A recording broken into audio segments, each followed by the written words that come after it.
Kedatanganmu ku tunggu telah lama. Telah lama ku menunggu. 94,4 FM Kanal Inspirasi Pro 1 RRI Makassar. Ragam informasi dan musik dalam Lintas Makassar Sore.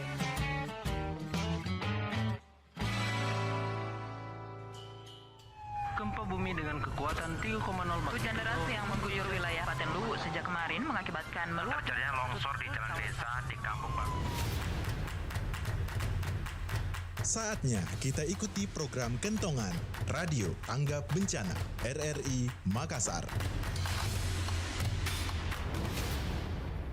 Assalamualaikum warahmatullahi wabarakatuh dan selamat sore mendengar Pro 1 RRI Makassar.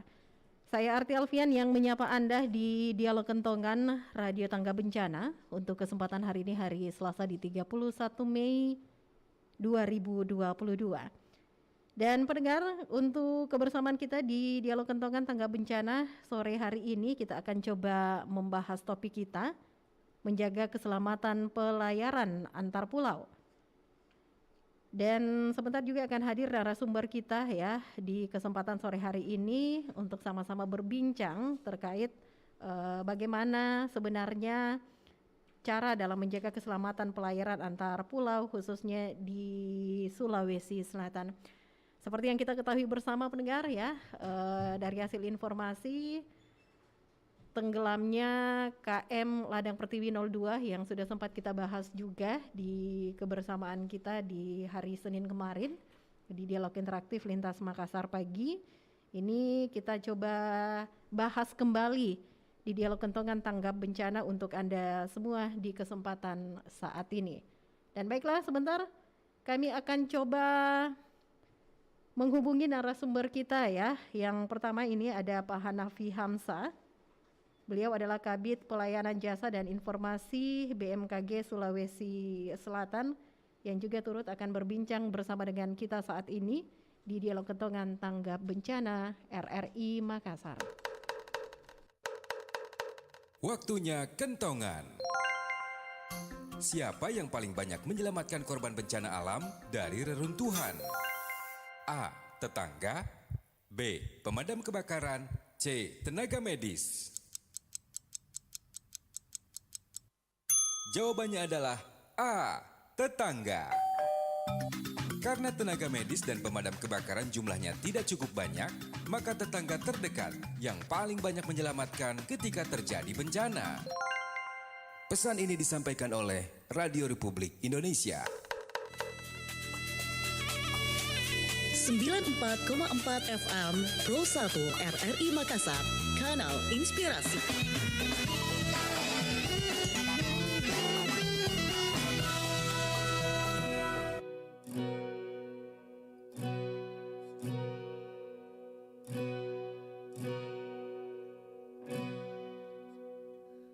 Selepas kau pergi, tinggallah di sini ku sendiri. Ku merasakan sesuatu yang telah hilang di dalam hidupku. Dalam lubuk hatimu, ku yakin kau pun sebenarnya inginkan lepas dariku. Tahukah kau kini ku terluka? Bantu aku membencimu. Ku terlalu mencintaimu, dirimu begitu berarti untukku. Kau telah mencinta dan dicintai kekasihmu. Ini tak adil bagiku.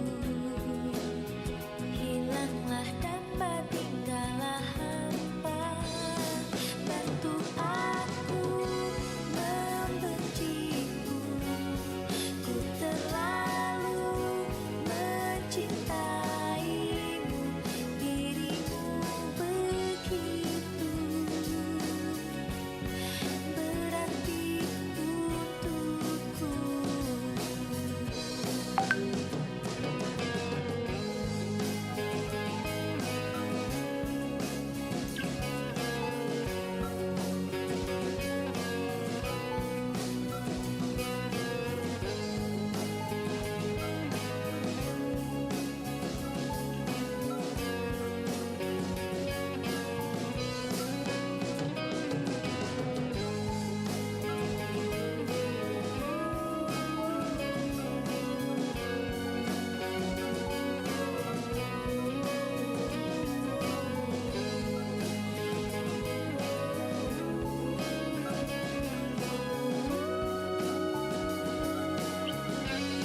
Bantu aku membencimu, ku terlalu mencintaimu, dirimu begitu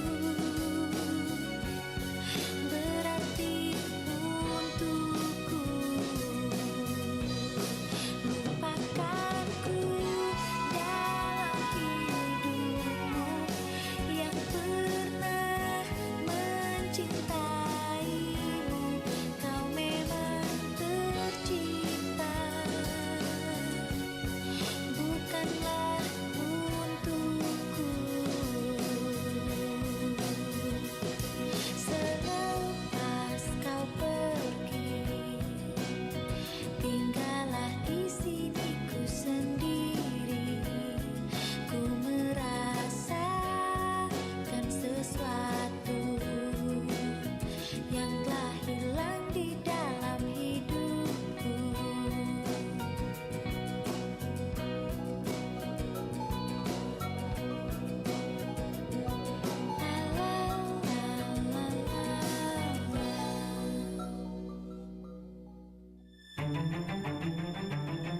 Anda masih mengikuti program Kentongan Radio Tanggap Bencana RRI Makassar.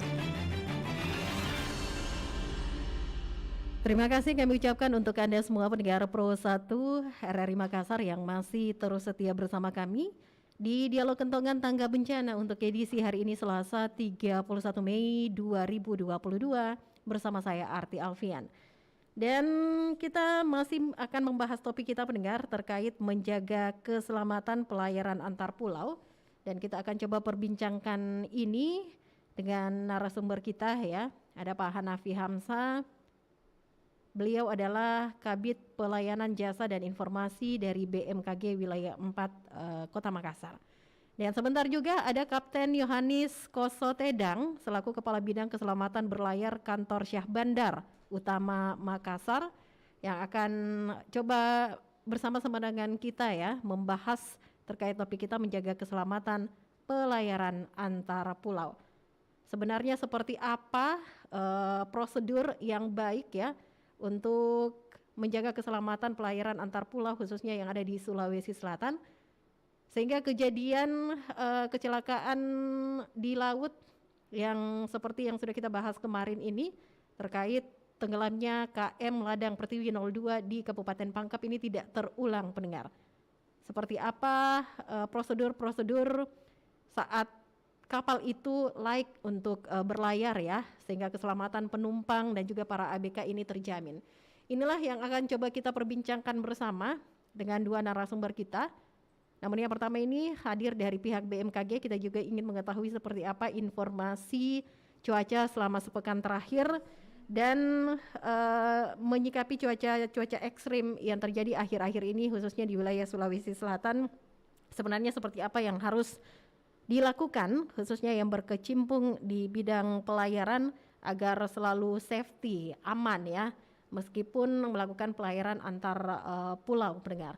Inilah yang coba akan kita perbincangkan bersama ya di kebersamaan kita di Dialog Kentongan Tangga Bencana RRI Makassar dengan topik menjaga keselamatan pelayaran antar pulau. Waktunya Kentongan.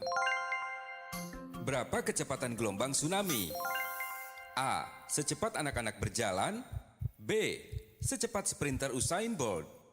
C. Secepat kereta melesat. Jawabannya adalah B. Secepat sprinter Usain Bolt, yang mampu berlari dengan kecepatan kurang dari 10 detik untuk mencapai jarak 100 meter. Cepat sekali. Pesan ini disampaikan oleh Radio Republik Indonesia. 94,4 FM Kanal Inspirasi Pro 1 RRI Makassar.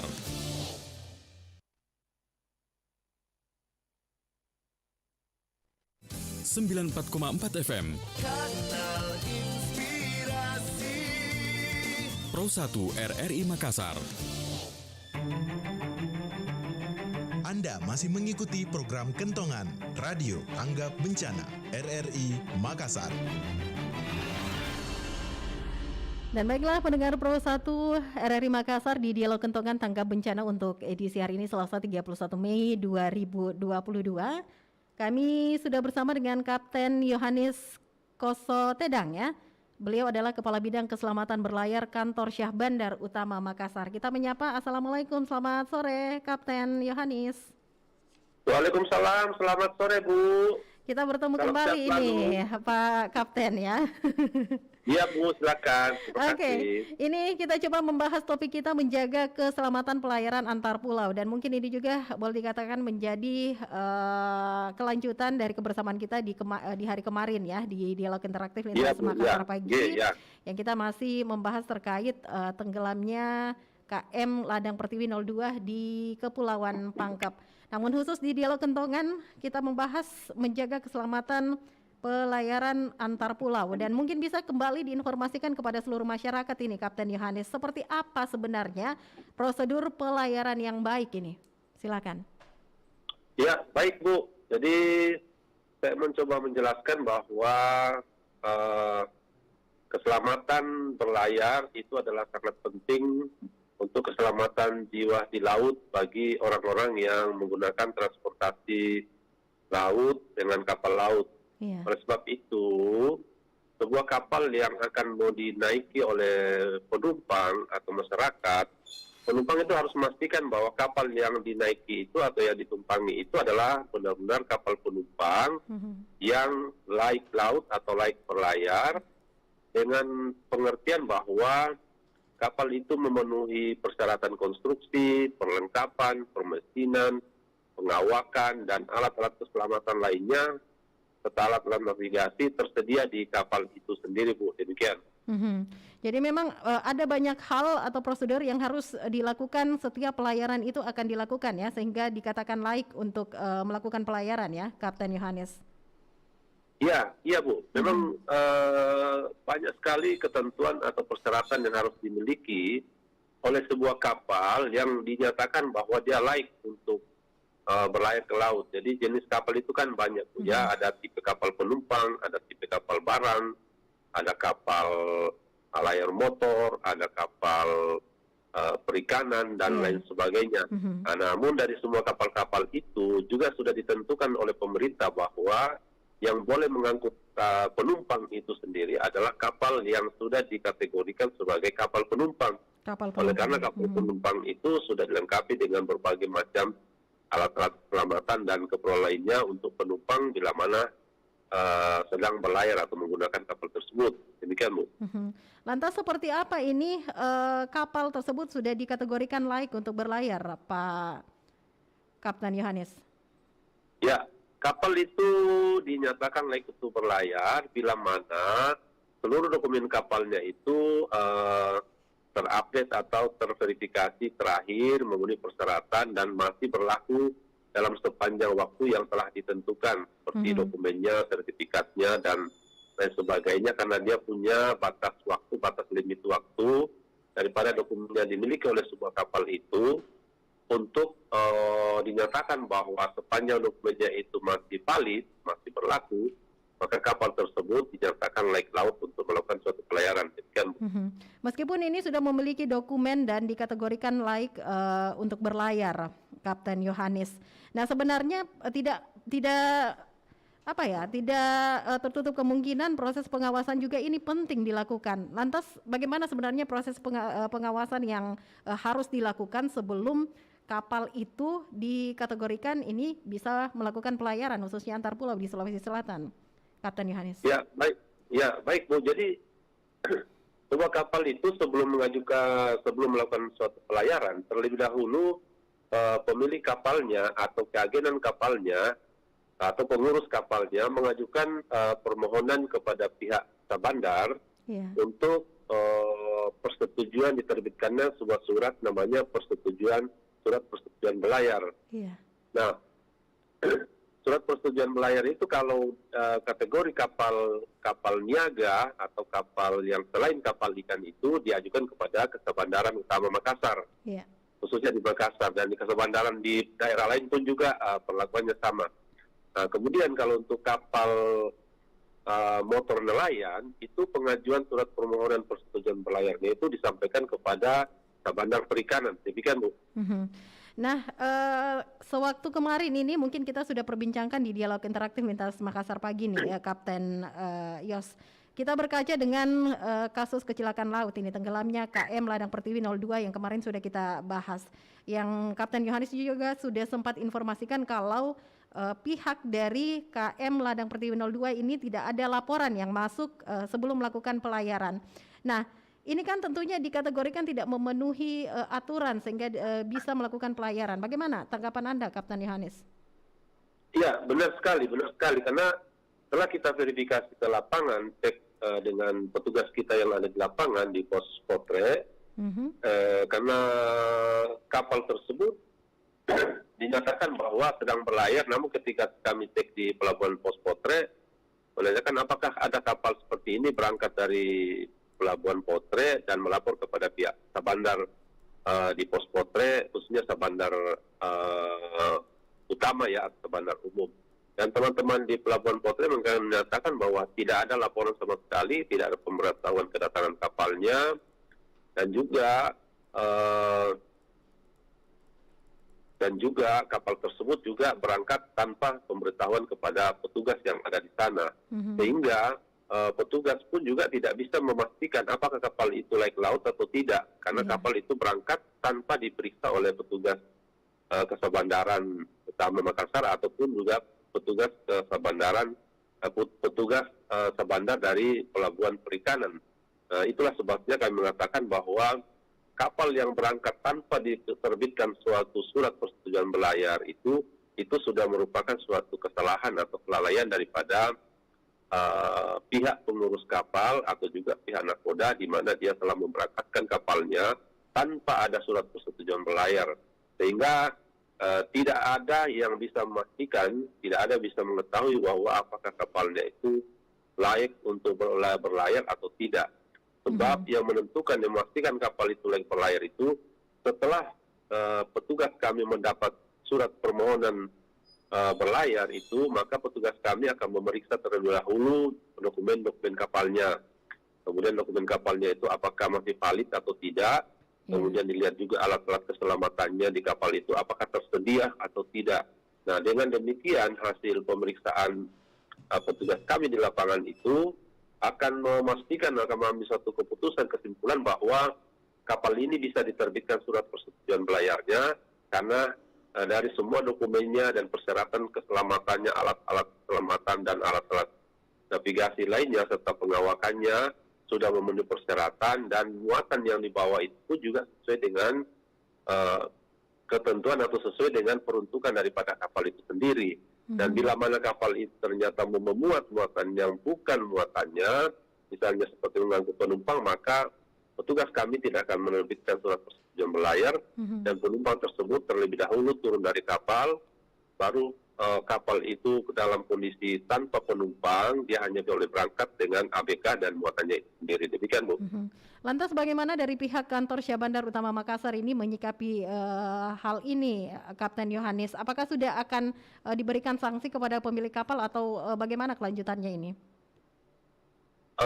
Kami dari pihak Syahbandar Utama Makassar tetap melakukan pengawasan edukasi kepada masyarakat di sana agar supaya selalu menghimbau agar tidak terulang kembalinya kasus seperti ini, agar tidak naik di atas kapal penumpang atau kapal nelayan yang bukan kapal penumpang yang menuju ke pulau-pulau mereka. Nah, kemudian untuk sanksi hukum bagi nakoda yang telah melakukan kegiatan berlayar tanpa memiliki surat persetujuan berlayar, tentu itu akan digiring, akan dibawa kepada hukum, akan dilakukan penyelidikan dan penyidikan oleh pihak kepolisian untuk bisa membuktikan bahwa saudara atau nakoda tersebut telah melanggar suatu ketentuan di dalam Undang-Undang 17 tahun 2008 tentang pelayaran, begitu Bu. Baik, lantas mungkin juga bisa diinformasikan kepada seluruh masyarakat yang akan melakukan perjalanan, entah itu antar pulau tetapi tetap menggunakan kapal laut seperti itu. Sebenarnya kelengkapan apa saja yang wajib atau harus ada di dalam sebuah kapal itu, Kapten Yohanes? Ya, kami menghimbau kepada seluruh masyarakat, saudara kita yang berada di kepulauan yang hendak melakukan perjalanan dari Makassar ke pulau ataupun sebaliknya dari pulau ke Makassar, agar supaya sebaiknya menaiki atau menggunakan kapal-kapal yang sudah diperuntukkan untuk kapal penumpang, karena di sini juga di Sulawesi Selatan ini telah tersedia kapal-kapal perintis yang bisa digunakan untuk mengangkut saudara-saudara kita dari pulau-pulau menuju ke Makassar. Sebab itu kapal-kapal perintis yang tersedia itu semua sudah memenuhi ketentuan, alat-alat keselamatan sudah tersedia di atas kapal, kemudian kapalnya ukurannya besar, kapalnya laik laut, dan pengawakannya pun juga sudah memenuhi ketentuan. Sebab itu sekali lagi kami himbau kepada masyarakat agar supaya menggunakan kapal-kapal negara yang sudah disiapkan oleh pemerintah, yaitu ada Sabuk Nusantara yang bisa melayari pulau-pulau itu dan bisa dimanfaatkan oleh masyarakat, karena transportasi atau biaya dari pengguna kapal-kapal itu sangat murah sekali, mungkin sekitar kurang dari 20.000. Mereka sudah sampai ke tujuan dengan murah dan nyaman yang sudah disiapkan oleh pemerintah. Mungkin tinggal pemerintah setempat, kepala desa atau kecamatan dan sebagainya, agar selalu menghimbau kepada masyarakatnya bila mana turun ke Makassar agar menggunakan kapal-kapal pemerintah, kapal-kapal perintis yang sudah kita siapkan dari Kementerian Perhubungan, dari Direktorat Jenderal Perhubungan Laut untuk bisa dinikmati oleh masyarakat kita yang ada di kepulauan. Demikian Bu. Jadi memang sudah disiapkan kapal perintis ya, yang boleh dikategorikan ini safety saat melakukan pelayaran antar pulau di Sulawesi Selatan ya, Kapten Yohanes? Ya, betul Bu, karena dari tahun ke tahun kita selalu mengamati dan mengalami hal-hal seperti itu, yaitu kendala bahwa masyarakat kita di kepulauan itu sangat sulit untuk bisa menuju ke kota karena tidak tersedia kapal. Itu dari pihak Kementerian Perhubungan, Direktorat Jenderal Perhubungan Laut menyediakan kapal perintis yang saat ini untuk seluruh Indonesia jumlahnya sudah cukup banyak, sudah puluhan, dan itu bisa dimanfaatkan oleh masyarakat kita yang ada di pulau. Sebab itu kami ingatkan kembali supaya carilah transportasi yang nyaman, yang aman, yang sudah disiapkan oleh pemerintah untuk bisa dinikmati oleh masyarakat kita yang ada di pulau-pulau terpencil. Demikian Bu. Bisa diinformasikan juga ini Kapten Yohanes untuk jadwal berlayar dari kapal perintis, apakah tiap hari atau seperti apa? Ada hitungan jamnya atau bagaimana ini Kapten Yohanes? Jadwal pemberangkatan kapal perintis itu di pihak pelayaran nasional atau PELNI, karena mereka ditunjuk sebagai operator kapal itu dari Direktorat Jenderal Perhubungan Laut. Jadi jadwalnya ada sama pihak PELNI dan itu jadwalnya tidak setiap hari. Itu kadang seminggu, kadang 2 minggu, karena sekali keluar dari Makassar itu dia akan melewati beberapa pulau, dari pulau ke pulau, dari pulau ke pulau, sampai akhirnya dia kembali lagi ke sini. Jadi itu akan dimanfaatkan oleh semua saudara-saudara kita yang ada di kepulauan di Sulawesi Selatan dan mungkin bisa keluar ke pulau yang lain. Karena itu transportasi yang sangat murah dan sangat nyaman, kapalnya besar, dan itu bisa dinikmati oleh masyarakat kita. Jadi memang kembali lagi kepada masyarakatnya ini Kapten Yohanes ya. Kalau memang mau safety, meskipun itu jadwal penyeberangannya sekali seminggu lah seperti itu, tetapi lebih memilih untuk menggunakan kapal perintis ya, Kapten Yohanes dihimbau. Iya, benar Bu, benar sekali Bu. Jadi memang kami selalu menghimbau kepada masyarakat supaya selalu menggunakan kapal-kapal perintis, kapal yang sudah disiapkan oleh pemerintah, karena kapal itu disubsidi oleh negara, disubsidi oleh pemerintah. Semua bahan bakar dan lain sebagainya ditanggung oleh negara. Oleh sebab itulah makanya ongkosnya itu sangat murah, sangat murah, hanya sebagai sebagai tanda bahwa ada penumpang yang naik, tercatat dengan kartis dan lain sebagainya. Demikian, Bu. Nah, tadi juga Kapten Yohanes ini sempat menginformasikan ini perlu adanya edukasi kepada masyarakat khususnya yang ada di pulau ya.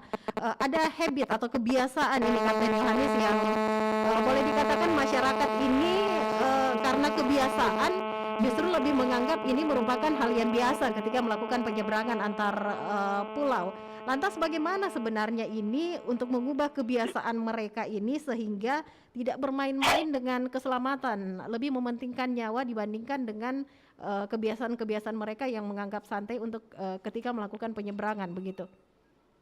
Iya, betul, Bu. Memang masyarakat kita itu karena sudah mereka selalu punya kebiasaan dari sejak zaman dahulu kala sebelum ada kapal dan lain sebagainya, mereka sudah selalu melakukan kegiatan melaut atau bepergian dengan kapal-kapal tradisional, sekalipun kapal cuma bisa 2-3 orang saja di atas kapal itu, tapi bisa sampai di suatu tujuan yang sangat jauh. Memang itu sudah merupakan tradisi dan kebiasaan bagi saudara-saudara kita di kepulauan. Namun kembali lagi bahwa kalau dalam jumlah yang banyak, orang dalam jumlah yang banyak tentu tidak bisa lagi menggunakan pemikiran-pemikiran atau kebiasaan-kebiasaan lama yang sering dijadikan pegangan oleh teman-teman kita, saudara-saudara di pulau. Jadi kami tetap menghimbau kalau sudah penumpang itu namanya penumpang dalam jumlah yang banyak, melakukan suatu perjalanan, agar supaya menggunakan kapal yang lebih besar, lebih nyaman, lebih safety, pokoknya serba lebih enak lah bisa digunakan, karena itu sudah disiapkan oleh pemerintah. Karena kalau terjadi kecelakaan, kita sangat merugikan masyarakat itu sendiri. Dan mungkin juga ya sebenarnya banyak musibah, banyak kecelakaan di laut dengan kapal-kapal kecil, namun tidak terdeteksi oleh kita semua. Karena itu mereka saudara-saudara kita di pulau mengatakan bahwa itulah sudah suatu perjalanan yang sudah sering biasa dilakukan oleh mereka. Namun kali ini pemerintah itu sangat peduli dengan keselamatan. Keselamatan itu adalah segalanya bagi masyarakat, bagi kita semua. Jadi pemerintah saat ini sangat konsisten dan dalam hal keselamatan, dan terbukti dengan adanya kecelakaan bagi kapal motor nelayan Dagang Pertiwi 02 itu mengalami musibah. Semua unsur di Republik ini turun tangan, turun membantu, dari TNI Angkatan Udara, TNI Angkatan Darat, TNI Angkatan Laut, Basarnas, Kantor Sabandar Utama Makassar, Kepolisian, Kesatuan Penjaga Laut dan Pantai, semua bergerak menuju ke sasaran. Menggunakan kapal-kapal Angkatan Laut, kapal-kapal polairut, kapal pesawat udara dan lain sebagainya, itu semua terjun. Karena ini adalah setiap terjadinya masalah kecelakaan di laut itu menjadi tanggung jawab nasional bagi kita semua untuk bisa menyelamatkan orang-orang yang mengalami musibah ataupun kecelakaan. Itulah sebabnya kami selalu menyampaikan pada kesempatan ini kepada masyarakat yang sering naik kapal-kapal kayu atau kapal motor lainnya, agar supaya beralih ke transportasi yang lebih nyaman yang sudah disiapkan oleh pemerintah, agar supaya perjalanan mereka itu lebih enak dan lebih nyaman sampai di tempat tujuannya. Demikian, Bu. Dan mungkin ini bisa menjadi satu pelajaran juga ya, Kapten Yohanes, agar seluruh masyarakat ini bisa merubah kebiasaan mereka dan lebih mementingkan keselamatan ketika melakukan pelayaran antar pulau di Sulawesi Selatan, Kapten Yohanes. Ya, itulah yang selalu dari dahulu kami selalu menghadapi, karena kami sering di pelabuhan. Banyak memang di tempat lain pun juga hal yang sama. Itulah sebabnya pemerintah prioritaskan untuk membangun kapal-kapal perintis yang bisa menjangkau pulau-pulau terpencil di seluruh Indonesia. Dan di Makassar sendiri disiapkan 2 kapal perintis yang bisa melintas atau melewati pulau-pulau tersebut. Nah, itulah sebabnya kami minta kepada masyarakat supaya gunakanlah kapal negara itu yang sudah disiapkan oleh pemerintah dengan ongkos yang sangat murah, walaupun memang mungkin agak perjalanannya mungkin tidak secepat kalau berjalan langsung sendiri, tapi karena memang itu harus tinggal di pulau-pulau terpencil lainnya, dan itu juga mengantar teman-teman saudara-saudara kita juga yang ada di sana. Jadi apapun anggaplah sedang berwisata di kapal laut dengan kapal perintis, menggunakan kapal perintis untuk berlayar dari pulau ke pulau, akhirnya sampai di kampung sendiri dengan selamat, aman, dan nyaman. Demikian, Bu. Nah, ini Kapten Yohanes berkaca dengan pengalaman yang ada dengan tenggelamnya KM Ladang Pertiwi 02. Lantas dari pihak Kesyah Bandaran Utama Makassar ini upaya apa yang dilakukan agar tidak terjadi lagi kecelakaan di laut ini, khususnya di wilayah Sulawesi Selatan ini, Kapten? Ya, jadi upaya yang kami lakukan sekarang, kami segera memasang spanduk-spanduk di setiap pos-pos di Potret untuk larangan. Kami mengimbau larangan, dilarang nakoda kapal niaga dan nakoda kapal ikan dilarang mengangkut dan memuat penumpang di atas kapalnya. Itu sudah jelas ancaman pidananya. Itu akan jelas ancaman pidananya. Jadi itu penjara bisa 3 tahun dan bisa 5 tahun. Demikian, Bu. Jadi memang sudah ada himbauan dan juga sudah tertulis atau tertera sanksi yang akan diberikan ya, Kapten Yohanes ya? Jelas di Undang-Undang 17 tahun 2008 itu sudah jelas tentang sanksi-sanksi yang akan diberikan kepadanya bila mana, karena ini semuanya adalah tanggung jawab, itu semuanya berada pada nakoda. Jadi kalau nakoda itu tahu tentang peraturan, tahu tentang hukum, dan tahu tentang sanksi yang diterimanya pada saat melanggar suatu aturan, maka nakoda tidak akan pernah lagi membawa penumpang sebanyak itu, karena itu sangat membahayakan penumpang. Jadi ini ancaman pidananya sejak Undang-Undang 17 tahun 2008 tentang pelayaran itu pada pasal 302 pidana penjara 3 tahun, dan pada pasal 323 itu pidana penjara sampai 5 tahun. Khusus untuk nakoda ya, karena nakoda itu adalah penanggung jawab utama di atas kapal ketika kapal itu sudah berangkat dari suatu pelabuhan.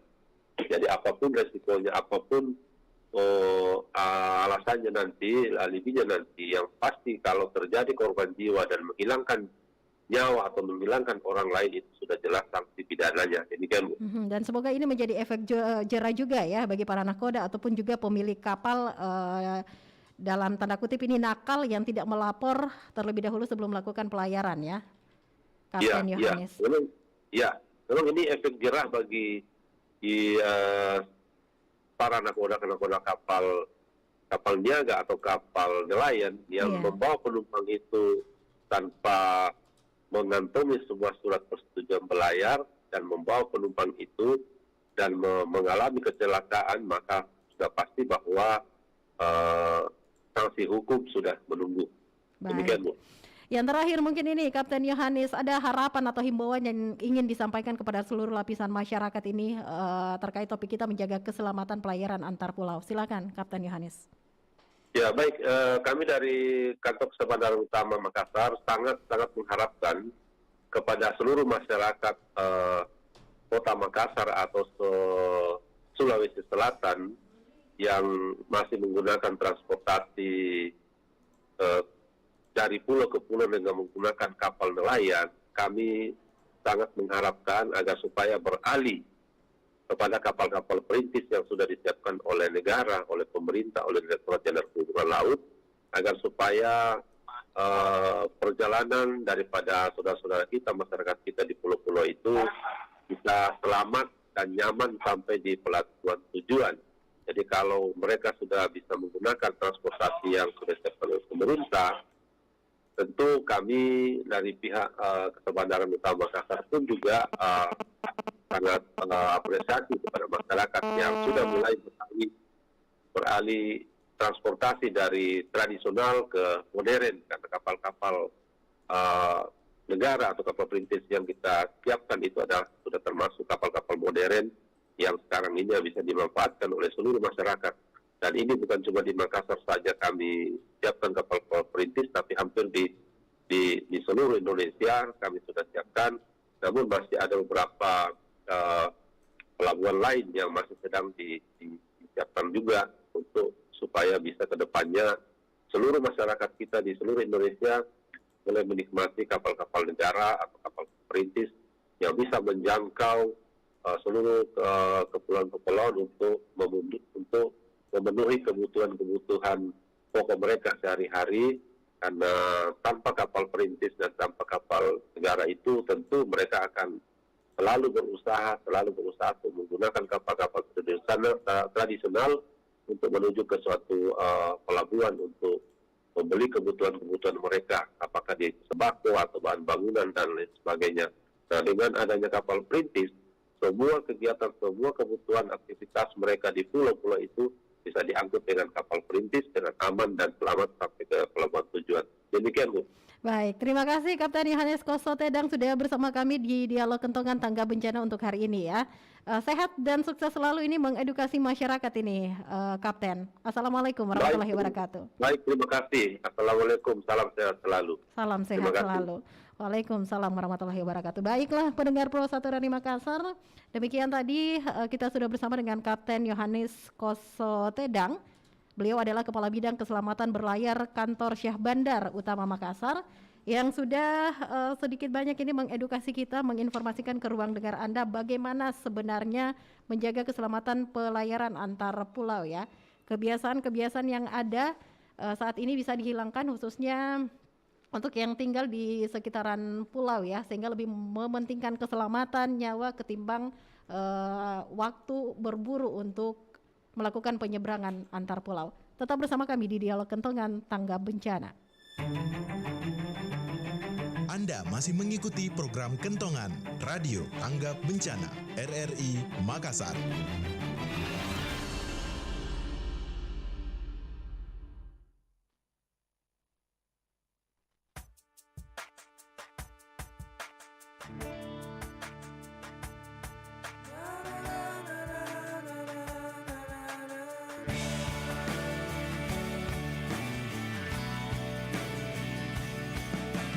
Coba kau dengar satu pintaku ingin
Anda masih mengikuti program Kentongan Radio Tanggap Bencana RRI Makassar. Kami ucapkan terima kasih untuk Anda pendengar Pro 1 RRI Makassar yang masih terus setia bersama kami di Dialog Kentongan Tanggap Bencana Selasa 31 Mei 2022. Dan kita masih membahas topik kita pendengar terkait menjaga keselamatan pelayaran antar pulau. Tadi kita sudah bersama dengan Kapten Yohanes Kosotedang, Kepala Bidang Keselamatan Berlayar Kantor Syah Bandar Utama Makassar. Dan saat ini kami sudah terhubung dengan Pak Hanafi Hamzah. Beliau adalah Kabid Pelayanan Jasa dan Informasi dari BMKG Wilayah 4 Makassar. Kita menyapa dulu. Assalamualaikum, selamat sore Pak Hanafi Hamzah. Ya, Assalamualaikum, selamat sore Pak Hanafi Hamzah. Waalaikumsalam warahmatullahi wabarakatuh. Sehat Pak ya? Ya, alhamdulillah. Alhamdulillah. Baiklah, kami ingin mengetahui ini bagaimana informasi terkini cuaca selama sepekan khususnya di wilayah Sulawesi Selatan ini, Pak Hanafi Hamzah. Ya, jadi pekan kemarin ya sempat kondisi cuaca di beberapa wilayah di Sulawesi Selatan, kondisi curah hujan cukup signifikan.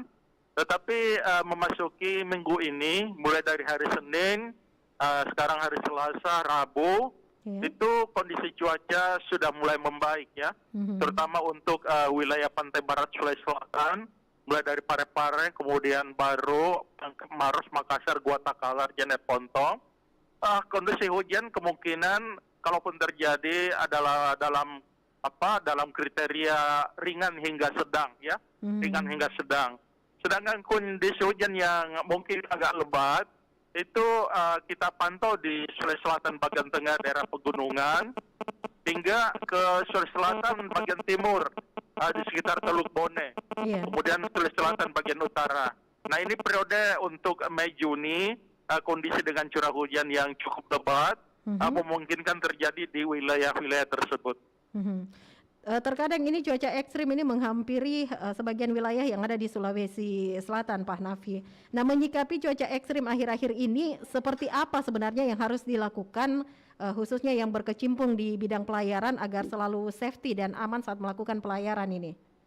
Ya, jadi yang harus kita ketahui bahwa Sulawesi Selatan ya, daratannya itu tidak sama, tidak homogen kondisi cuacanya. Jadi misalnya pantai barat sekarang sudah memasuki musim kemarau, bagian tengah dan bagian timur itu masih musim hujan. Kemudian daerah raya juga masih musim hujan begitu. Sedangkan kondisi pelayaran ini diinformasikan oleh kami BMKG dari Stasiun Maritim Poutere melalui stasiun radio pantai. Jadi radio pantai inilah yang membroadcast informasi yang dipantau oleh kapal-kapal yang sedang berlayar. Namanya Naptex ya, Naptex itu. Jadi informasi ini dalam 24 jam diperbaharui sebanyak 2 kali. Sehingga kita harapkan dengan pemanfaatan informasi ini ya pelayaran di wilayah kita ini ya boleh dikatakan mudah-mudahan aman dari kondisi gelombang ya. Jadi para pelaut, para nelayan dengan mendengarkan informasi bisa mengantisipasi sebelumnya. Karena memang kondisi perairan kita kadang-kadang wilayah sebelah selatan, yaitu Selat Makassar bagian selatan, kemudian sekitar Takabonerate, sekitar Sabalana, sekitar Selayar, dan Teluk Bone bagian selatan, kondisi daripada ketinggian gelombang biasa signifikan, bisa mencapai 2,5 meter. Pada wilayah-wilayah tertentu, wilayah yang lain, kondisi gelombangnya kurang dari 1 meter itu. Jadi dengan kita kerjasama dengan radio pantai, kerjasama dengan Syah Bandar, maka kita harapkan pemanfaatan informasi ini dapat dipergunakan sebaik-baiknya buat masyarakat kita yang bergerak di bidang pelayaran. Jadi informasinya ini selalu update ya, 24 jam Pak Hanafi Hamzah ya? Iya, 2 kali 24 jam. 2 kali 24 jam. Nah, lantas wilayah mana saja ini yang perlu diwaspadai oleh para pelaut atau nelayan kita ini saat ini? Jadi kita harus membagi tonase kapal ya. Tonase kapal nelayan dengan ketinggian gelombang lebih 1 meter itu sudah sudah punya pengaruh itu terhadap keselamatan berlayar. Tapi kalau kapal-kapal dagang, kapal-kapal pelni dengan kondisi gelombang 2 hingga 3 meter itu relatif masih aman gitu. Jadi untuk kondisi sekarang yang harus kita kritisi adalah kondisi dari kapal-kapal nelayan kita yang umumnya kapal-kapal yang kecil ya, tonasenya sangat kecil begitu. Jadi kita harapkan agar para nelayan kita dalam kondisi gelombang yang cukup tinggi jangan memaksakan berlayar di tempat yang terlalu jauh dari bibir pantai. Jadi kalaupun harus jauh, ada tempat-tempat atau pulau-pulau tertentu di mana kita bisa berlindung, ya, di mana kita bisa berlindung. Dan ini bisa setiap saat diinformasikan oleh stasiun radio pantai agar bisa dimonitor oleh kapal-kapal nelayan maupun kapal-kapal dagang yang sementara berlayar. Lantas untuk para nelayan ataupun juga para pelaut ini yang melakukan penyeberangan antar pulau ini Pak Hanafi, hal apa yang harus diperhatikan ini menurut Anda? Ya, jadi yang paling arif tentunya adalah membaca tanda-tanda alam ya. Tanda-tanda alam, gelombang tinggi sejenak ya, yang sejenak itu biasa ditimbulkan dengan adanya pembentukan awan cumulonimbus. Ya, ini cepat sekali pergerakannya. Hanya sekejap kondisi langit di perairan itu terasa gelap. Kalau kondisi sudah kayak begini ya secepatnya para nelayan untuk bisa mencari perlindungan atau berlindung di pulau-pulau terdekat. Tapi kalau bisa memang segera mengakhiri pekerjaannya di laut begitu. Jadi memang tanda-tanda alam juga ini sangat perlu diperhatikan oleh para nelayan ataupun juga pelaut kita ya untuk tetap safety Pak Hanafi Hamzah. Iya, dari berbincang-bincang dengan para nelayan karena kami biasa melakukan di TPI Pauter maupun di tempat-tempat yang lain, di sentra-sentra pemukiman nelayan. Memang demikian. Yang paling arif dilakukan ya tentunya dengan membaca tanda-tanda alam, karena kalau kondisi gelombang yang tinggi sesaat itu biasa diakibatkan oleh aktivitas dari awan cumulonimbus. Beda dengan kalau puncak musim hujan, itu dalam 1 minggu kadang-kadang ketinggian gelombangnya berhembus terus dengan gelombang yang signifikan, sekitar 2,5 meter. Itu hanya pada waktu musim hujan, tapi sekarang kan sudah memasuki musim kemarau, jadi boleh dikatakan kondisi gelombang signifikan ini hanya diakibatkan oleh aktivitas awan cumulonimbus yang tidak terlalu luas cakupannya. Baik, yang terakhir mungkin ini Pak Hanafi Hamzah, ada himbauan yang ingin disampaikan sesuai dengan topik kita menjaga keselamatan pelayaran antar pulau dilihat dari sisi cuaca yang terjadi di wilayah Sulawesi Selatan saat ini Pak Hanafi. Ya, jadi yang paling arif tentunya dari para pengguna kemaritiman, pelaut, para nelayan maupun nakoda ya tentu kita harus membaca tanda-tanda alam. Tanda-tanda alam ini kalau para nakoda, para awak kapal itu dipelajari di sekolah-sekolah pelayaran itu. Jadi bagaimana membaca kemungkinan terjadi gelombang yang tinggi diakibatkan oleh pembentukan awan yang secara cepat terjadi. Sedangkan para nelayan kita itu umumnya mendapatkan kemampuan ini dari nenek moyangnya gitu. Jadi pernah kami beraudiensi dengan nelayan di Pauter dan kami meminta kepada mereka untuk lebih waspada apabila gelombang tinggi untuk segera mengakhiri aktivitasnya. Tapi mereka itu ya dengan enteng saja menjawab kalau dengan gelombang tinggi itu malah membuktikan kalau mereka betul-betul anak Sulawesi seperti itu. Ini faktor kebiasaan juga ya Pak Hanafi ya? Iya, kebiasaan. Jadi keterampilan yang diwariskan oleh nenek moyang memang kita harus padukan dengan ilmu pengetahuan yang kita kelola, yang kita berikan sehingga betul-betul bermanfaat ya. Jangan karena keterampilan atau apa yang diperoleh dari nenek moyang terdahulu, dari orang-orang terdahulu, itu kan berdasarkan pengalaman saja. Tapi kita juga memberikan informasi yang kita berikan secara keilmuan itu. Jadi ilmunya ada sama kita, kebiasaan-kebiasaan dari orang tua itu ada sama nelayan tersebut. Jadi ini kalau kita padukan, insya Allah akan memberikan keselamatan bagi mereka. Amin. Itu menjadi harapan kita bersama ya Pak Hanafi. Ya, Baiklah. amin. Terima kasih untuk waktunya Pak Hanafi Hamzah, Kabid Pelayanan Jasa dan Informasi BMKG Wilayah 4 Makassar sudah mengedukasi seluruh masyarakat juga ya untuk tetap berhati-hati, khususnya tetap menjaga keselamatan pelayaran antar pulau di Sulawesi Selatan. Sehat dan sukses selalu ini Pak Hanafi. Assalamualaikum warahmatullahi wabarakatuh. Waalaikumsalam warahmatullahi wabarakatuh.